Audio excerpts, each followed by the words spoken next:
téléspectateurs, nous voici encore à une autre émission sur votre chaîne préférée, télé évangélique.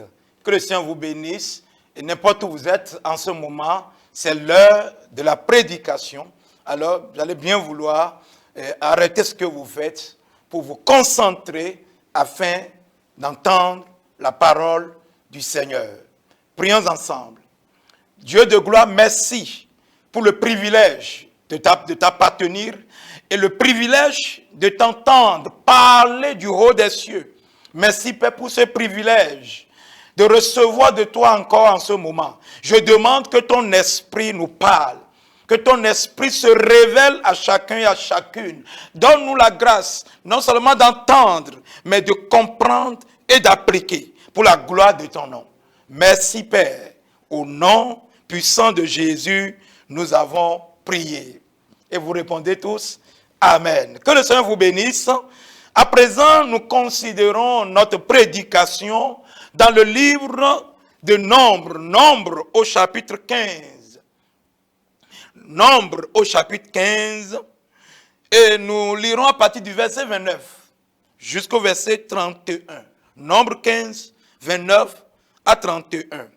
Pour l'indigène parmi les enfants d'Israël et pour l'étranger en séjour au milieu d'eux, il aura pour vous une même loi quand on péchera involontairement. Ici, Dieu dit, je suis un Dieu impartial. Je suis un Dieu qui n'a d'égard pour personne. Conséquemment, que ce soit les enfants d'Israël, c'est eux qui sont appelés ici les indigènes, les autochtones, et maintenant les étrangers en séjour au milieu des enfants d'Israël. Dieu dit, lorsqu'on péchera involontairement, il y aura pour vous une même loi. Maintenant au verset 30, mais si quelqu'un indigène ou étranger agit la main levée, il outrage l'Éternel, celui-là sera retranché du milieu de son peuple. Il a méprisé la parole de l'Éternel et il a violé son commandement. Celui-là sera retranché. Il portera la peine de son iniquité. Nous voyons là Dieu parler clairement des problèmes du péché. D'abord, pour les péchés volontaires, Dieu avait exigé que les sacrificateurs fassent alors des sacrifices d'expiation. Maintenant, lorsqu'il s'agit des péchés involontaires, des péchés volontaires, c'est pourquoi le thème que nous considérons en ce moment s'intitule la délivrance des péchés présomptueux. La délivrance des péchés présomptueux. Dieu dit, il aura une seule et même loi pour l'assemblée, pour l'indigène et pour l'étranger. Parfois, nous les hommes, nous faisons acceptation ou acception de personnes. Ça veut dire quoi? Et nous jouons à un double jeu. Nous faisons deux poids, deux mesures. Si c'est tel qui a causé la faute, qui a commis l'iniquité ou le péché, on va, comme on le dit dans l'expression vulgaire, on va regarder dedans pour lui. Parce que lui, il a une position élevée dans la société. Lui, il est riche. Mais quand c'est le vil, le commun des mortels, on doit le punir. Dieu dit, mais si quelqu'un indigène ou étranger agit la main levée, il outrage l'Éternel. Celui-là sera retranché du milieu de son peuple. Il a méprisé la parole de l'Éternel. Voyez-vous, Dieu est impartial. Et ses exigences demeurent toujours les mêmes pour tous les indigènes, c'est-à-dire les autochtones, et aussi pour les immigrants, c'est-à-dire les étrangers. Que vous alliez à l'église ou pas, Dieu dit, après tout c'est moi qui vous ai créé. Alors, Dieu dit, si vous commettez le péché volontaire, vous serez puni, vous serez sanctionné. Vous commettez le péché et vous ne voulez pas le confesser et l'abandonner. Alors Dieu dit, celui-là, il sera retranché. Il a outragé l'Éternel, il sera retranché du milieu de son peuple. Dieu ne considère pas notre rang social. Il ne considère pas notre rang spirituel. Il ne considère pas notre statut. Ceux qui pêchent contre Dieu, ceux qui pêchent contre la parole de Dieu et qui refusent de se repentir, eh bien, ils feront face, ils subiront inévitablement les peines y afférentes. Venons dans le Nouveau Testament, en Hébreu, au chapitre 10. Hébreu, chapitre 10, nous considérons les versets 26 et 27. Car si nous péchons volontairement, après avoir reçu la connaissance de la vérité, il ne reste plus de sacrifice pour les péchés, mais une attente terrible du jugement et l'ardeur d'un feu qui dévorera les rebelles.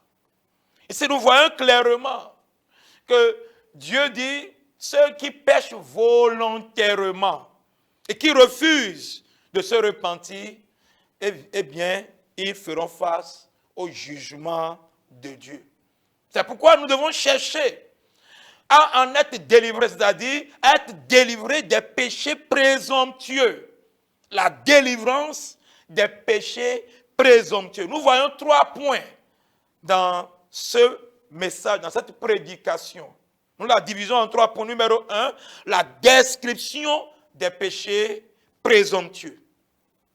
Numéro 2, les dangers des péchés présomptueux. Et numéro 3, la délivrance des péchés présomptueux. Numéro 1, c'est la description. Qu'appelle-t-on péché présomptueux? C'est clair dans le livre des Nombres, chapitre 15, verset 30.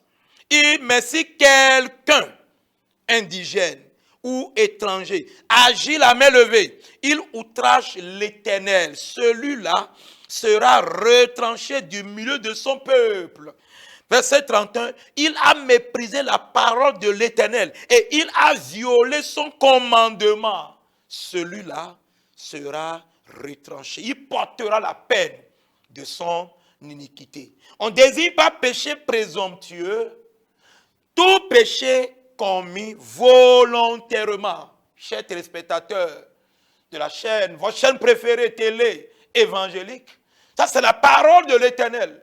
Il dit, lorsque vous péchez volontairement, vous péchez volontairement. Ça, c'est le péché présomptueux. Le péché présomptueux est un péché volontaire. Le péché présomptueux, c'est un péché délibéré. Le péché présomptueux, c'est un péché planifié et commis en toute conscience et en toute connaissance de cause. C'est cela le péché présomptueux. Vous savez très bien que le vol est un péché, le mensonge est un péché, l'idolâtrie, l'ivrognerie est un péché. Mais vous vous donnez à ces pratiques-là en votre propre conscience. Et vous savez très bien que c'est contre la parole de Dieu. Mais vous vous levez et vous les commettez. La Bible dit, vous commettez le péché présomptueux. Peu importe votre titre, votre ancienneté dans l'église, ou peu importe votre confession religieuse.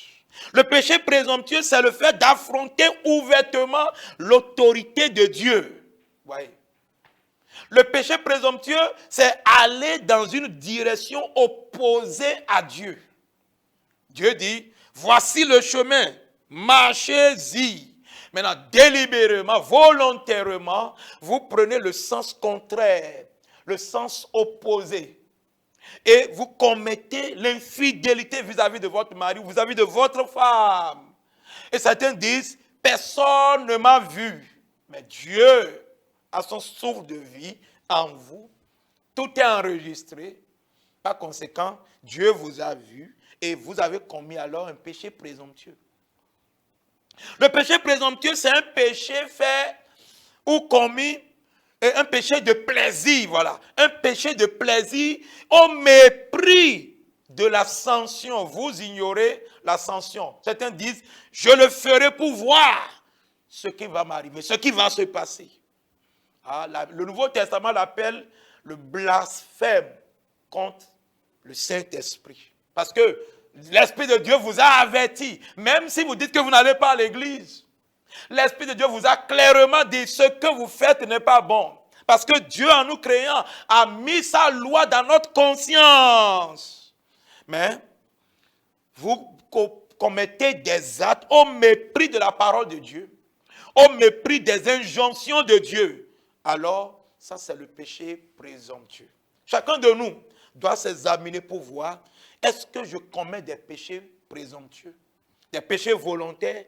Nous avons le cas du roi Saül dans 1 Samuel 22, 1 Samuel 15, verset 22 et la suite, ou même le plus de. Vous montez plus haut, vous verrez, il avait reçu l'instruction de Dieu d'aller détruire les Amalécites, de les détruire, hommes et animaux. Maintenant, arrivé là-bas, ils ont détruit une partie, ils ont laissé une partie. Ils ont ramené.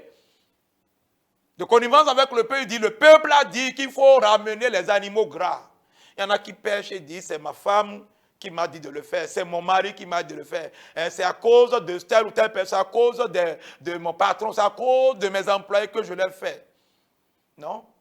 Le jugement ne se trouve pas dans les mains de ceux-là. C'est Dieu qui juge. Saül l'a fait. Tous ceux-là qui commettent ces péchés, les conséquences en découlent. Regardez le cas de Ananias et Saphira dans le Nouveau Testament. La Bible dit, c'est eux-mêmes qui décidaient vendre, qui ont décidé de vendre le terrain, apporter le prix, l'argent aux pieds des apôtres. Mais la Bible dit, Ananias retient avec le consentement de sa femme une partie de l'argent. Ça, c'est dans Acte 5. Alors, ils ont subi les conséquences. Voilà pourquoi chacun doit s'examiner. Quels sont les péchés présomptueux que tu commets? Les choses que tu commets, tu dis, personne ne me voit. Mais Dieu te voit. C'est ça qui me conduit au deuxième point. Les dangers des péchés présomptueux. Les dangers des péchés présomptueux.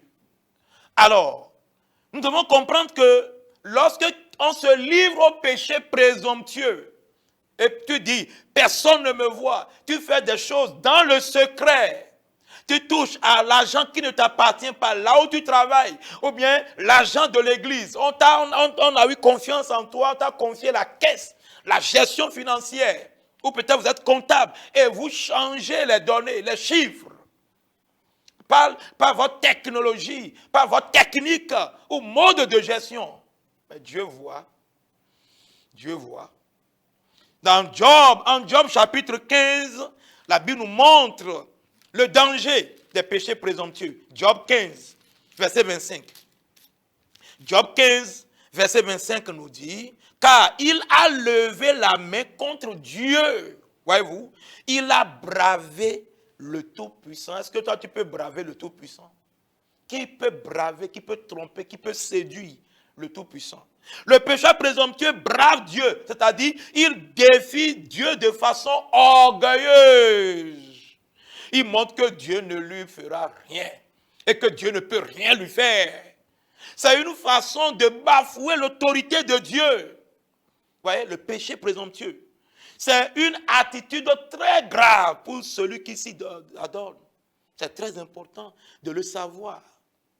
Des récits bibliques nous montrent clairement que ceux qui avaient commis ces péchés présomptueux l'avaient fait à leur risque et péril. À leur risque et péril. Lorsque Moïse parlait aux enfants d'Israël dans Nombre 15, la Bible dit dans les versets suivants, Nombre 15, verset 31 d'abord, il a méprisé la parole de l'Éternel et il a violé son commandement. Celui-là sera retranché. Il portera la peine de son iniquité. Verset 32 dit, comme les enfants d'Israël étaient dans le désert, on trouvait un homme qui ramassait du bois le jour du sabbat. Ceux qui l'avaient trouvé ramassant du bois l'amenaient à Moïse, à Aaron et à toute l'assemblée, puisque c'était un interdit à l'époque de travailler le jour du sabbat. Ce n'est pas comme aujourd'hui on est libéré du sabbat. Mais Dieu a donné l'instruction et lui, volontairement, ce monsieur a désobéi à l'instruction. Dieu n'était pas là physiquement. Les dirigeants d'Israël, les dirigeants de l'église étaient là. Moïse était là. Aaron était là, l'assemblée était là. Maintenant, la Bible du verset 34, on le mit en prison, car ce qu'on devait lui faire n'avait pas été déclaré. Maintenant, au verset 35, l'Éternel dit à Moïse, l'Éternel a vu. Quand tu dis, le pasteur a donné des instructions, j'ai entendu la parole de Dieu à l'église, mais laissez-moi faire ce que je veux. Moi, à cause de ma position, je suis ancien, je suis diacre, j'ai le droit de contrôler la prédication dans l'église. Non, aucun n'est au-dessus de la parole de Dieu. Mes chers, autant que nous sommes, aucun de nous n'est au-dessus de la parole de Dieu. Ce monsieur a bafoué la parole de Dieu. L'Éternel dit, verset 35, l'Éternel dit à Moïse, cet homme sera puni de mort, toute l'assemblée le lapidera hors du camp. Verset 36, toute l'assemblée le fit sortir du camp et le lapida. Et il mourut comme l'Éternel l'avait ordonné à Moïse. Je prie que Dieu nous en délivre. Je crois que tu vas répondre amen. Parce que c'est périlleux de se livrer, de se laisser au péché présomptueux. Nous voyons un autre exemple. Cette fois-ci, le cas d'un roi, le roi Osias, dans 2 Chroniques chapitre 26. Je lis à partir du verset 1er. 2 Chroniques 26, à partir du verset 1er, nous dit, tout le peuple de Juda prit Osias, âgé de 16 ans, et l'établit roi à la place de son père Amasia.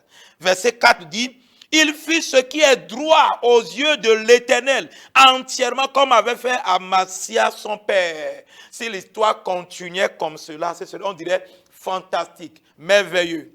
Mais malheureusement, sa vie a pris un coup à partir du verset 16. La Bible dit, mais lorsqu'il fut puissant, son cœur s'éleva pour le perdre.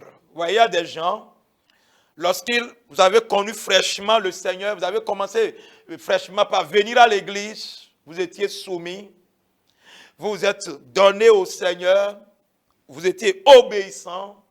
Lorsque vous avez fraîchement trouvé ce travail, cela ne vous empêchait pas de venir à l'église, de faire les activités dans l'église et de rester toujours attaché, accroché au Seigneur et à son service. Maintenant, la moto, vous avez maintenant une nouvelle moto, une nouvelle voiture, une nouvelle maison. Vous avez maintenant des titres, vos élévations, la promotion au service ou peut-être dans l'église, dans la société. Mais lorsqu'il fut puissant, son cœur s'éleva pour le perdre. Il pécha contre l'Éternel, son Dieu. Quel péché? Il entra dans le temple de l'Éternel pour brûler des parfums sur l'autel des parfums. Osias, est-ce que tu es sacrificateur? Verset 17. Le sacrificateur Azaria entra après lui, avec 80 sacrificateurs de l'Éternel, hommes courageux qui s'opposaient au roi Osias, et lui dit, tu n'as pas le droit, Osias, d'offrir des parfums à l'Éternel. Ce droit appartient aux sacrificateurs, fils d'Aaron, qui ont été consacrés pour les offrir. Sors du sanctuaire, car tu commets un péché, et cela ne tournera pas à ton bonheur, à ton honneur, devant l'Éternel Dieu. Maintenant, au lieu de se repentir, vous savez, il y a des gens, quand ils écoutent, ils entendent la parole de Dieu, au lieu d'amender leur voix, au lieu de se corriger, dire merci Seigneur pour m'avoir mis à nu, ils se fâchent contre le prédicateur. Mais le prédicateur n'a que délivrer le message de Dieu. Il a fait son travail. Même si vous vous fâchez contre le prédicateur, cela ne change pas la parole de Dieu. Le roi s'est fâché, verset 19. La colère s'empara d'Osias qui tenait un encensoir à la main. Et comme il s'irritait contre les sacrificateurs, la lèpre éclata sur son visage, sur son front, en présence des sacrificateurs dans la maison de l'Éternel, près de l'autel des parfums. Oh, c'est pitoyable. Verset 21. Le roi Osias fut lépreux jusqu'au jour de sa mort. Il demeura dans une maison écartée comme lépreux, car il fut exclu de la maison de l'Éternel. Tous les pécheurs impénitents, les pécheurs qui refusent de se repentir, qui commettent les péchés présomptueux, les péchés volontaires, et qui refusent de les abandonner, seront exclus de la présence de l'Éternel. La Bible nous dit dans le livre des Éphésiens, L'épître de Paul aux Éphésiens au chapitre 5, je lis le verset 5. Éphésiens 5, le verset 5 nous dit, car sachez-le bien, aucun impudique, fut-il pasteur, évangéliste, prêtre, dirigeant d'église, quel que soit le nom, fidèle, simple, sachez-le bien, aucun impudique, ou impur, ou cupide, c'est-à-dire idolâtre, n'a d'héritage dans le royaume de Christ et de Dieu. Ça, c'est la parole de Dieu. Aucun de nous ne peut la changer. Il vaut mieux l'accepter et s'y conformer que de rester, de chercher à argumenter, de chercher à raisonner. On ne raisonne pas avec la parole de Dieu. Hébreux, chapitre 10, Hébreux, chapitre 10, le verset 26 nous dit, car si nous péchons volontairement, après avoir connu la vérité, après avoir reçu la connaissance de la vérité, il ne reste plus de sacrifice pour les péchés, mais une attente terrible du jugement et l'ardeur d'un feu qui dévorera les rebelles. Le verset 29 dit, de quel pire châtiment pensez-vous que sera jugé digne celui qui aura foulé aux pieds le Fils de Dieu? Celui qui dit non, quelle église, quel Jésus, quel évangile? Celui qui aura foulé aux pieds le Fils de Dieu, qui aura tenu pour profane le sang de l'alliance pour lequel il a été sanctifié et qui aura outragé l'esprit de grâce. Verset 31 dit, on peut le lire ensemble, verset 31, c'est une chose terrible que de tomber entre les mains du Dieu vivant. À Dieu ne plaise. Bien-aimé, il urge de se débarrasser des péchés présomptueux avant qu'il ne soit tard. C'est ça qui me conduit à la dernière partie de notre prédication, la délivrance des péchés présomptueux. Comment faire pour sortir des péchés présomptueux? En fait, le péché présomptueux provient d'un cœur présomptueux, c'est-à-dire un cœur orgueilleux, un cœur pompé, un cœur hautain, un cœur dominé par le moi, un cœur dominé par la volonté personnelle. C'est moi et c'est rien que moi. Je suis belle, je suis beau, je peux faire ma vie, je peux sortir avec autant d'hommes que je veux. Mais Dieu qui t'a créé ne t'a pas donné, mademoiselle ou madame, cette liberté. Vous êtes marié, vous appartenez à votre mari ou à votre époux seul, quelle que soit votre beauté en tant qu'homme ou femme. Par conséquent, si vous voulez être délivré des péchés volontaires, le problème d'abord c'est le cœur. Ésaïe 55, le Seigneur dit en Ésaïe 55 au verset 6, en Ésaïe 55 au verset 6, qu'est-ce que Dieu dit en Ésaïe chapitre 55 verset 6? Cherchez l'Éternel pendant qu'il se trouve. Invoquez-le tandis qu'il est prêt. Que le méchant, le pécheur présomptueux, que le méchant abandonne sa voie. Et l'homme d'iniquité ses pensées, qu'il retourne à l'Éternel, même s'il fréquente l'église et qu'il est méchant, il vit encore dans le péché. Dieu dit que le méchant abandonne sa voie et l'homme d'iniquité ses pensées, qu'il retourne à l'Éternel, qui aura pitié de lui, à notre Dieu qui ne se lasse pas de pardonner. 5 choses rapidement, si vous voulez, alors vous débarrasser des péchés présomptueux. Numéro 1, détourne ton cœur des péchés et donne-le à Dieu. Détourne ton cœur des péchés, il faut les identifier et donne-toi à Dieu. Dans Proverbe 23, verset 26, Dieu dit, mon fils, donne-moi ton cœur. Détournez-vous de vos péchés et donnez votre cœur à Dieu. Parce que c'est du cœur que viennent ces mauvaises pensées, ces mauvais désirs, ces péchés. Alors, présente, donne ce cœur à Dieu. Tu ne peux pas le changer toi-même. Mais apporte le cœur à Dieu. Deuxièmement, dédie ton cœur à la parole de Dieu et en y obéissant constamment, régulièrement. En Psaume 119, verset 9 à 11, il dit, comment le jeune homme rendra-t-il pur son sentier en se dirigeant d'après ta parole? Il faut dédier ton cœur à la parole de Dieu. Avant de faire quoi que ce soit, est-ce que la parole de Dieu me le permet? Troisièmement, il faut détrôner le moi et faire régner Christ.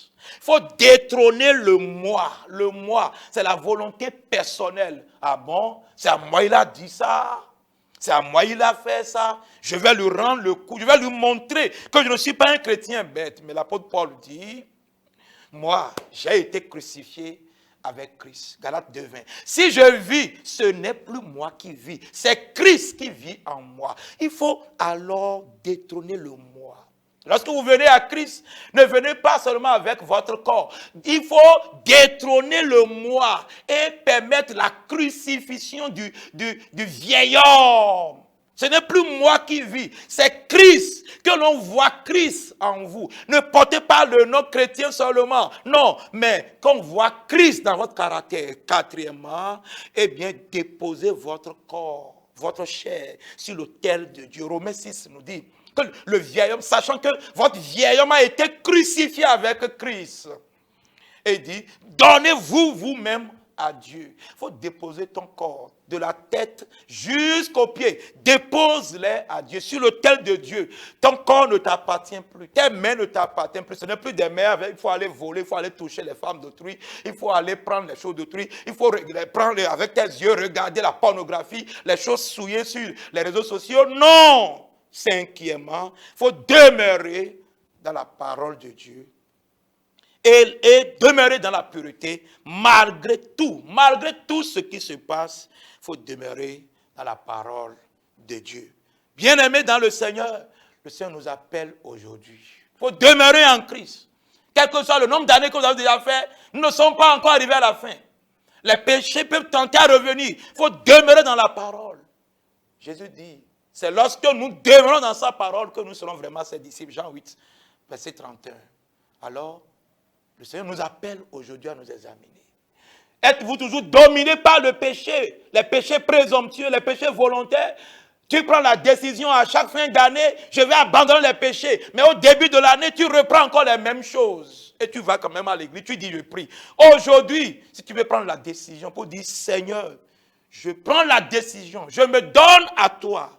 Levons-nous, prenez la position que vous voulez et marquez une pause maintenant. Rapprochez-vous de votre poste téléviseur et faites prier avec moi. Aujourd'hui, Seigneur, je viens à toi. Je reconnais que je suis pécheur. Je ne veux plus continuer dans cette rébellion, ces péchés volontaires. Je les dépose à la croix. Je prends la résolution de les abandonner, de m'en débarrasser. Pardonne-moi. Et que le sang de Jésus me purifie. Dès ce jour, je te donne mon cœur. Règne dans mon cœur. Je confesse que ce n'est plus moi qui vis. C'est Christ qui vit au-dedans de moi. Ce que Christ ne ferait pas, je ne le ferai pas. Et que le Seigneur vous bénisse. Amen. Eh bien, chers frères et sœurs en Christ, nous sommes à la fin de notre émission. Si Dieu vous a béni, envoyez-nous vos témoignages. Sachez que Dieu vous a touché et aujourd'hui, Dieu vous appelle à rester toujours avec lui. Soyez bénis et à bientôt.